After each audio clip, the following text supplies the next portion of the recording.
AEW needs a champion who's a strong promo. Like you're on here every week saying what AEW needs is stronger stories. Well, in America, I've talked about this with Kevin Sullivan, but my theory has always been in Japan, the stories are told in the ring. In America, I think the stories, for the most part, are told on a microphone. We got to have a strong promo for AEW, don't we? You brought up yes. You brought up MJF. Yes. You know, look. It's not just my subjective opinion or yours. It registers at Nielsen. Yeah. It registers at the box office. It registers in merchandise sales. It registers in YouTube views. It registers in a lot of different ways. It's a fact. It's just a fact. Promos work. And again, going back to Strickland, I don't know whether or not he has the ability. He may have. It doesn't even fucking matter because there's ways to work around that. If you believe in somebody enough, Bill Goldberg is an example. Now, I'm not comparing Bill Goldberg to Sean Strickland in any other way other than, you know, Bill's strength was not his mic work. Work around it. He's got a manager already. Strickland has a manager already. Make that work. Do a less is more approach with Strickland and capitalize on what he is able to do versus trying to force him into situations to be maybe an MJF where he can go out and cut a 4-minute promo or 3-minute promo and keep people on the edge of their seat. Very few people can do that. You can't train that. You can't teach that. Either someone has that God-given ability or they don't. You can improve upon it.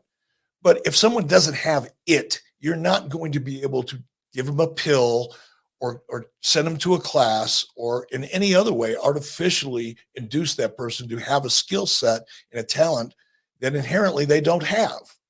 But you can find a way to work around it if you know what you're doing.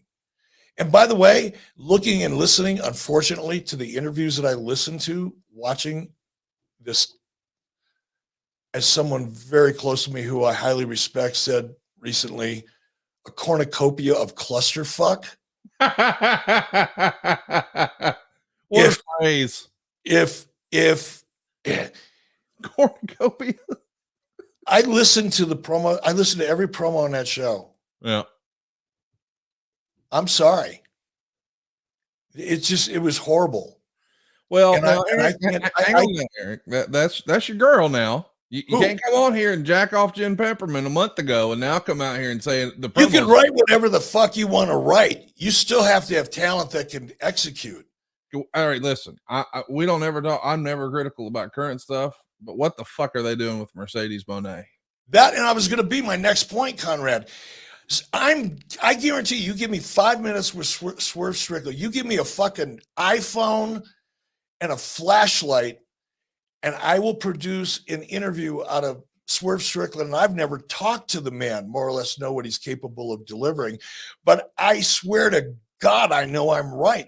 You give me a fucking iPhone and a flashlight, and I'll produce a segment with Swerve Strickland that would have blown Mercedes out of the building. She was fucking horrible. Horrible. I think they hired her for her wrestling ability. We've yet to see her do that. But her promos that I know, I never met Jen, and I know you're a big fan of Miss Pepperman, and I'm not being critical. But I will say, it sounds like she's doing WWE promos every time. And I know that's where she cut her teeth and blah, blah, blah. But it's her stuff stands out apart from everyone else. And I'm not sure that it's in the way they hope right now. I can't put my finger on, is she a heel? Is she a baby face? Calling herself the CEO and dancing around feels kind of heelish, but I think they want people to chant and cheer. I'm sort of lost on the whole thing, and it feels like we've seen the same thing over and over and over so far. Well, again, it's okay. You're pointing to Jen Pepperman. I'm going to defend her, and you point out, boy, this feels like a WWE video. Well, she's a WWE fucking talent, Mercedes. So yeah, imagine that. Of course it is. And by the way, if AEW could get like within the same zip code of the quality of WWE promos, and by the way, I am not a huge fan of a lot of the promos and a lot of the backstage interviews and all that shit. I am not a fan of it. I think at best it's adequate, even in WWE. So for all of you who don't think I ever want to criticize WWE, I consistently point out that the interviews and the promos, not 100% of the time, but too often, are just a waste of time. They're not horrible, but they don't accomplish anything.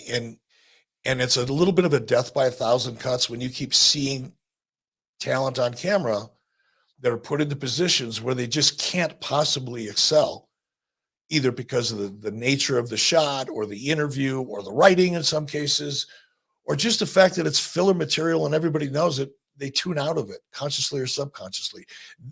That's usually the mark that's kind of like the standard mark. And then every once in a while, you get some stuff. Usually it happens out in the ring in front of people where it should, where you get that highly charged emotional kind of roller coaster promo. WWE is phenomenal at that. But a lot of the stuff they do is adequate at best, and I don't even know why they do it. It's a waste of fucking time. But if AEW could rise, I mean, work their asses off and do everything that they could to achieve the adequate level of promo ability in WWE, they'd be light years ahead of where they are now. And that's got nothing to do with the writing. The talent, there's so many talent out there, like Mercedes. And I don't dislike Mercedes. She's a phenomenal wrestler. She's a phenomenal performer in the ring. She's had an incredible run. She's hugely successful, and I respect the hell out of her for what she's accomplished. That doesn't mean she's capable of holding a mic for more than 30 seconds. She's just not. She wasn't in WWE, but guess what? They knew that, and they worked around that, because you can if you're smart and if you know what you're doing. And rather, AEW hands her a microphone and says, "Here, go out and cut a promo for 4 minutes or 3 minutes or whatever." And every time she opens her mouth, her stock value decreases by about 10%. She'd be much better off never to say anything and just smile and do a little fucking dance and come out with funny hair and do all that shit. That got her over. And the whole CEO thing. Wait a minute. What's Tony Khan's? This is a Jimmy Hart perspective right now. This is something that Jimmy Hart would have said to me 30 years ago that I would have wanted to swat him with a fly swatter. But he would have been right, and I would have been wrong. Why the fuck have somebody out there whose gimmick is you're the CEO if you're putting your CEO in a major angle? Huh? I know, sounds stupid. Just, common sense. Like, nobody could be that stupid. And I'm not suggesting anybody's stupid, but I'm suggesting they have absolutely no instincts when it comes to creative or how to book wrestling. Remember when Tony Khan came out and said, if Ted Turner knew 1% booking wrestling as I do, WCW would still be around? That's fucking never going to age well. Whew.